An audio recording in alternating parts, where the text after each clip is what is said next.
नमस्कार मित्रों, मैं आशुतोष आपके अपने YouTube channel target with Ashutosh में आप सभी का स्वागत करता हूं। जैसा कि आप लोग जानते हैं, आज हम आपके बीच में क्या लेके आए हैं, मूल अधिकार लेकर के हाजिर हुए हैं। आपको एक बात बताने से बड़ा प्रसन्नता हो रही है कि अगर मैं आपको समझा नहीं पाऊँगा तो आप चैनल को सब्सक्राइब मत कीजिएगा। पहले आप सोच लीजिए, समझ लीजिए, फिर चैनल से जुड़िएगा। इतना ही काफ़ी है। ना लाइक कीजिएगा, ना सब्सक्राइब कीजिएगा जब तक आप इसको समझिएगा नहीं। ठीक है, चलिए अब इस चीज़ को स्टार्ट करते हैं और समझने का प्रयास करते हैं। सबसे पहली बात आती है कि आज इसके बारे में बात करनी है, और ये क्या है, आइए थोड़ा सा डिस्कस करते हैं इसके बारे में, फिर आपसे समझने का प्रयास करते हैं, आपस में बातें करने का प्रयास करते हैं। तो इसी क्रम में सबसे पहली बात आती है आज का जो टॉपिक है ये है मूल अधिकार के बारे में। किसके? मूल अधिकार। और भाग नंबर 1 में मूल अधिकार कहाँ पर है? भाग नंबर 1 में मूल अधिकार का वर्णन है। कहाँ पर है? भाग नंबर 1 में मूल अधिकार का वर्णन है। हम थोड़ा सा इस पर थोड़ा सा टेक्निकल इशू कारण इसमें जूम वगैरह थोड़ा सा दिक्कत कर रहा है। बाकी आपकी कोई दिक्कत नहीं होनी चाहिए, आप ध्यान दीजिए, धीरे धीरे समझ लेंगे। आइए, मैंने कहा मूल अधिकार के बारे में समझना है। मैंने कहा मूल अधिकार जो है किस भाग में है? तो मूल अधिकार भाग नंबर 3 में इसका वर्णन है, और अनुच्छेद 12 से 35 तक मूल अधिकार का वर्णन है। आज हम बात करेंगे मूल अधिकार के बारे में। तो इसी क्रम में सबसे पहले बात करते हैं, मूल अधिकार 12 से 35 है, तो मूल अधिकार कितने हैं? हमारे यहाँ मूल अधिकार भारत में पहले 6 थे, वर्तमान स्थिति में मूल अधिकारों की संख्या 5 हो चुकी है। जो संपत्ति का अधिकार था उसको मूल अधिकार से हटाकर 44वां संविधान संशोधन के द्वारा हटा करके उसको संवैधानिक अधिकार में जोड़ दिया गया है। इतनी बात आपको समझ में आ रही होगी। अब आगे चलते हैं, इसी क्रम के बारे में थोड़ा सा समझने का प्रयास करते हैं। बात करते हैं कौन कौन से संविधान हैं। तो हमारे यहाँ संविधान जो है मूल अधिकार वो अभी 5 हैं। समानता का अधिकार और स्वतंत्रता का अधिकार, शोषण के विरुद्ध अधिकार, धार्मिक स्वतंत्रता का अधिकार, सांस्कृतिक का अधिकार, और अगले छठा अधिकार है जो संवैधानिक अधिकार का है। पहले हमारे पास 7 अधिकार थे, तो ऐसे अधिकार हैं हमारे पास जो हमें आज डिस्कस करना है। तो सबसे पहली बात है आज समानता का अधिकार के बारे में बात करना है। अच्छा, इससे पहले हम जानना चाहते हैं, जैसे सब लोग समानता का अधिकार बता देते हैं, लेकिन उससे पहले हमें बात करनी होती है कि अनुच्छेद नंबर 12 में क्या है।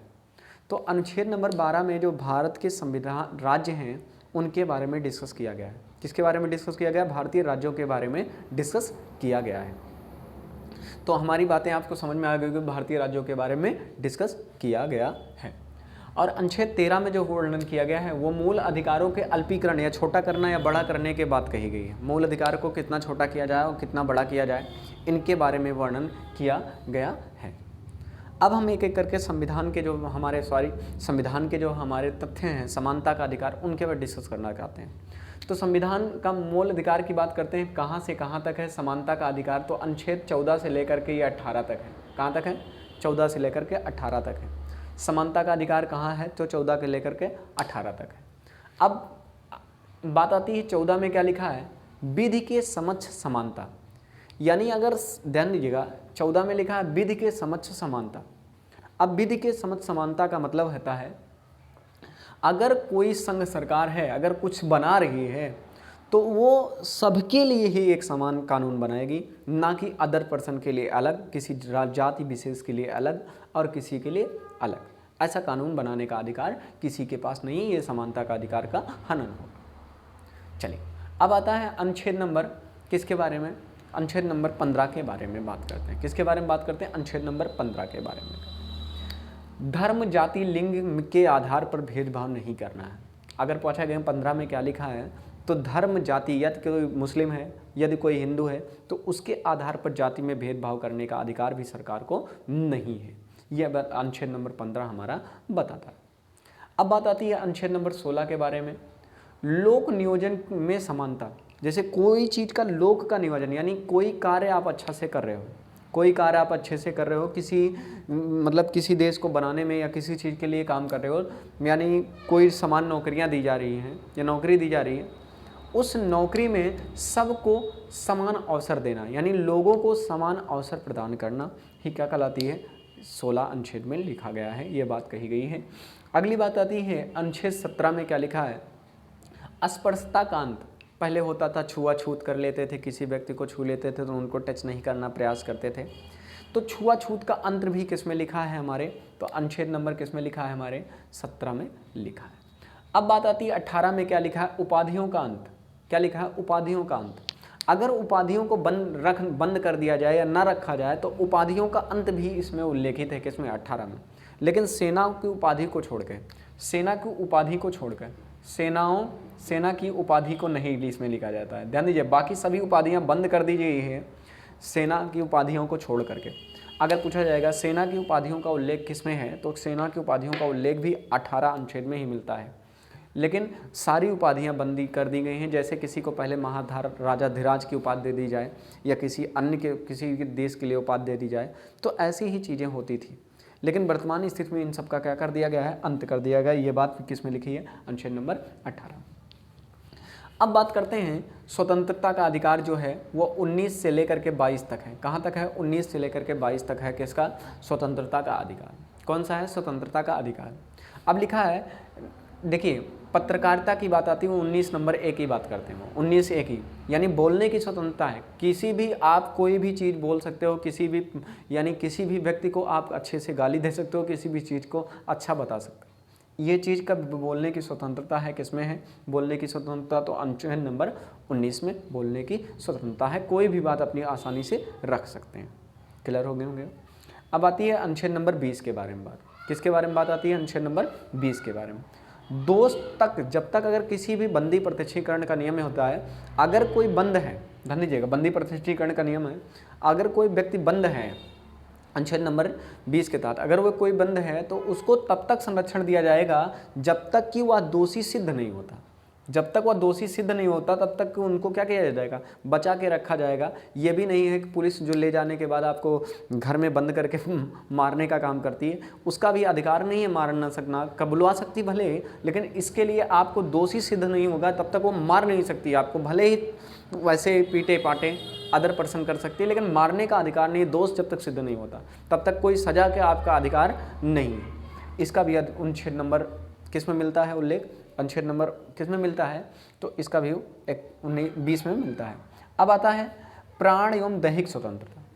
प्राण और दैहिक स्वतंत्रता है कि आप प्राण को बचा भी सकते हैं और प्राण को अपना दे भी सकते हैं। इसकी भी स्वतंत्रता अनुच्छेद नंबर 21 में लिखा हुआ है। अनुच्छेद नंबर 21 में लिखा हुआ है। उम्मीद करते हैं आपको हमारी बातें समझ में आ रही होंगी। आज के बाद एक अभी 86वें संविधान संशोधन द्वारा इसको जोड़ा गया, प्रारंभिक शिक्षा का अधिकार। मतलब हर बच्चा 6 से 14 साल तक के बच्चे को प्रारंभिक शिक्षा का अधिकार पूर्णतः निःशुल्क प्रदान किया जाएगा। ये 21A में लिखा, यानी 21 का में लिखा हुआ है। ये भी कहाँ लिखा है, 21 का में लिखा हुआ। अब 22 में लिखा है गिरफ्तारी और विरोध का संरक्षण। क्या लिखा है, विरोध का संरक्षण। यानी अगर किसी व्यक्ति को बिना बताए या किसी के बीच सम्मन भेजे या किसी चीज़ को बिना बताए आप गिरफ्तारी नहीं कर सकते। इसका भी उल्लेख हमारे पे किस में लिखा है, अनुच्छेद नंबर 21 में लिखा है। उम्मीद करते हैं आपको सारी चीज़ें समझ में आ रही होगी। अगर समझ में आ रही हो तो और भी मित्रों को जोड़िए इस क्लास से, तभी आनंद आएगा और तभी हमें पढ़ाने में और आपको पढ़ने में बड़ा आनंद आएगा। तो आज बस इसी के साथ हम आपसे बातें कर रहे हैं और उम्मीद करते हैं कि आपको अच्छी तरीके से सारी चीज़ समझ में आई होगी। अंत में एक बात कहूँगा, रख हौसला, वो मंजर भी आएगा, प्यासे के पास चलकर समुंदर भी आएगा, थक कर ना बैठ ए मंजिल के मुसाफिर, मंजिल भी मिलेगी और मिलने का मज़ा भी आएगा। तो आपका इस लाइव कक्षा में बहुत बहुत स्वागत है। चलिए आगे बात करते हैं शोषण के विरुद्ध अधिकार। शोषण के विरुद्ध अधिकार की बात करते हैं तो ये बात करते हैं, ये अनुच्छेद 23 और 24 में फैला हुआ है। केवल 23 से लेकर के 24 तक हमारा फैला हुआ है शोषण के विरुद्ध अधिकार। इसमें 23 में ये कहा गया है कोई भी मानव का दुर्व्यवहार नहीं कर सकता, यानी मानवीय अंग को कोई बेच नहीं सकता। इसकी भी स्वतंत्रता हमारे पास नहीं है, यानी शोषण नहीं कर सकता, जबरदस्ती उसको शोषण कर लिया जाए, मानव के साथ दुर्व्यवहार नहीं कर सकता। और अनुच्छेद नंबर 24 में ये बात लिखी गई है कि कोई भी बच्चा अगर वह 14 वर्ष से छोटा है तो वो बाल श्रम नहीं कर सकता किसी भी कंपनी में। तो बाल श्रम का निषेध भी किसमें, अनुच्छेद नंबर 24 में लिखा हुआ है। और किसी भी मानव का आप दुरुपयोग नहीं कर सकते, व्यवहार नहीं कर सकते, जबरदस्ती प्रेशर डाल के किसी का कोई काम नहीं करा सकते। ये अनुच्छेद नंबर 23 में लिखा हुआ है, और 24 में लिखा है बाल श्रम नहीं करा सकते, 14 वर्ष के बच्चों को आप मजदूरी नहीं करा सकते। ये भी बात हमारे शोषण के विरुद्ध के अधिकार में 24 नंबर आर्टिकल्स में लिखा हुआ है। अब बात करते हैं धार्मिक स्वतंत्रता का अधिकारी, इस पर थोड़ा सा डिस्कस करना है, बहुत इंपॉर्टेंट है, बहुत ज़्यादा पूछे जाते हैं। और ये कौन सा है, कौन सा है, तो 25वां अधिकार है। इसमें धार्मिक प्रसार के लिए स्वतंत्रता, धर्म के प्रचार के लिए स्वतंत्रता है। कोई भी समुदाय का व्यक्ति अपने धर्म का प्रचार कर सकता है और आसानी से उसके बारे में क्या कर सकता है, डिस्कस कर सकता है, किसी भी संप्रदाय को बुला करके, किसी भी चीज़ में बैठक करके और उसका प्रचार कर सकता है। ये आर्टिकल नंबर किस में लिखा है, 25 में लिखा। अब आता है आर्टिकल नंबर 26 यानी 26, धार्मिक कार्यों के लिए भी स्वतंत्रता है। अगर तुम संगोष्ठी बनाना चाहते हो, धर्म के नाम पर आप चंदा वसूलना चाहते हो, तो कुछ भी कर सकते हो। ये भी हमारी आर्टिकल नंबर किस में देता है स्वतंत्रता, 26 में। किस में देता है, 26 में देता है। अब बात करते हैं कि 27 में क्या लिखा है, तो इसमें लिखा है धर्म के लिए कर संग्रहण किया जा सकता है। यानी रुपया पैसा अगर आप इकट्ठा करना चाहते हैं धर्म के लिए, तो आप किसी भी चीज़ को धर्म के रूप में इकट्ठा कर सकते हैं। रुपये और पैसे के बारे में आप धर्म के बारे में कोई भी रुपया और पैसा इकट्ठा कर सकते हैं। इसका भी अधिकार तुमको कौन देता है, अनुच्छेद नंबर 27 क्या देता है, 27 यानी आर्टिकल नंबर 27 देता है। और 28 में ये कहा गया है आप किसी भी धर्म से बिलोंग करते हैं तो आप उस धर्म की शिक्षा देने का अधिकार हैं। आप शिक्षा के लिए स्वतंत्रता है, यानी धार्मिक शिक्षा के लिए आप दे सकते हो, धर्म के प्रति अपनी जागरूकता फैला सकते हैं, या आप धार्मिक शिक्षा के लिए शिक्षण संस्थानों की स्थापना कर सकते हैं। ये बात 28 में लिखा है। किस में लिखा है, 28 में लिखा हुआ है। अब बात करते हैं संस्कृति एवं शिक्षा का अधिकार। किसका अधिकार, संस्कृति एवं शिक्षा का अधिकार जो लिखा है उसमें 29 नंबर अनुच्छेद यानी 29 अनुच्छेद में लिखा है अल्पसंख्यक वर्गों के हितों के संरक्षण का काम करना है। यानी कोई भी अगर अल्पसंख्यक व्यक्ति है हमारे भारत देश में निवास करता है तो उसको पहले बचाइए और उनके उत्थान के लिए, नए नए संरक्षण के लिए, वर्गों के लिए काम करना है क्योंकि उनका उत्थान हो सके। उसके बाद 30 में लिखा हुआ है शिक्षण संस्थानों की स्थापना करना, यानी आप किसी भी शिक्षण संस्थान की स्थापना कर सकते हो अल्पसंख्यक वर्ग के लिए। ऐसा है कि आप अगर वो शिक्षा देना चाहते हैं अपने संप्रदाय को तो वो किसी भी शिक्षण संस्थान को स्थापना करने का अधिकार भी किसमें वर्णित है, 30 आर्टिकल नंबर 30 में वर्णित है। उम्मीद करते हैं आपको सारी चीज़ें समझ में आ रही होगी तो चैनल को सब्सक्राइब कर लीजिएगा और वीडियो को लाइक कर दीजिएगा। अंततः अपने मित्रों तक शेयर कर दीजिएगा ताकि हमें भी वीडियो बनाने के लिए प्रोत्साहन मिलता रहे। मिलते हैं आपके अगले टॉपिक यानी अगले संवैधानिक उपचारों के बारे में। अब बात करते हैं संवैधानिक उपचारों के अधिकार के बारे में। किसके बारे में, संवैधानिक उपचारों के बारे में बात करते हैं। ये जो लिखा है आर्टिकल 32, 33 और 34 और 35 ये है। आपके मन में आया सर आर्टिकल 31 क्या हो गया, आर्टिकल 31, तो 31 यहाँ से हटाया गया, इसका रीज़न क्या था आप जानते हैं, संपत्ति का अधिकार था इसमें। और इस संपत्ति को अधिकार को यहाँ से हटा करके ले जाकर 300A अनुच्छेद में किस में जोड़ा गया, संपत्ति का अधिकार था, अनुच्छेद नंबर क्या था 31, इसको हटा कर ले जाया गया संवैधानिक अधिकार में जोड़ा गया। कितना, अनुच्छेद 300A में जोड़ा गया। किसको, संपत्ति का अधिकार को। तो यहीं पर संपत्ति का अधिकार को हटाया गया था और ये 44वें संविधान संशोधन में हटाया गया। 44वें संविधान संशोधन से द्वारा हटाया गया था। किसके द्वारा हटाया गया था, 44वें संविधान संशोधन द्वारा हटाया गया था। इसलिए 31 का डिस्कस नहीं हुआ है और उम्मीद करते हैं आपको सारी बातें समझ में आ रही होगी, इसलिए 31 का डिस्कस नहीं हुआ।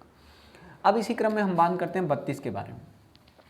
अधिकारियों को परिवर्तित करने का उपचार के लिए उपचार है।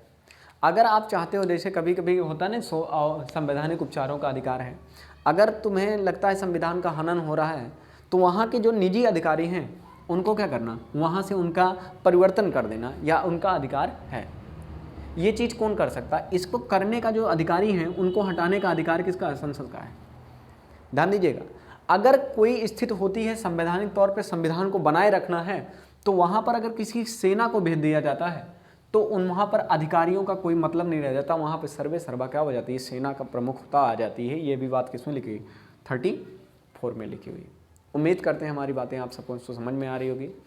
अगर समझ में आ रही है तो शायद आप वीडियो को क्या कर सकते हैं, आप जान नहीं रहे हैं, बार बार कहना उचित नहीं है, बस आप उम्मीद करते हैं समझ रहे होंगे। चलिए, इसके बाद लास्ट अनुच्छेद लिखा है 35। इस भाग के उपबंधों को प्रभावी करने के लिए विधान भी होता है। यानी इस भाग में जो भी कुछ लिखा हुआ है इसका अगर देखेंगे प्रावधान करने के लिए, तो आपको प्रावधान करने के लिए इसमें पूरे भाग में आपको पूरा अच्छे से ये चीज़ बताई गई है। तो इस बात में बताया गया है। तो आपको वीडियो कैसी लगी कमेंट करके ज़रूर बताइएगा। मेरी मेहनत आपको कैसी लग रही है ये भी कमेंट करके बताइएगा। और अपना बहुत बहुत ख्याल रखिएगा। मिलते हैं नेक्स्ट वीडियो में, तब तक के लिए जय हिंद, वंदे मातरम दोस्तों।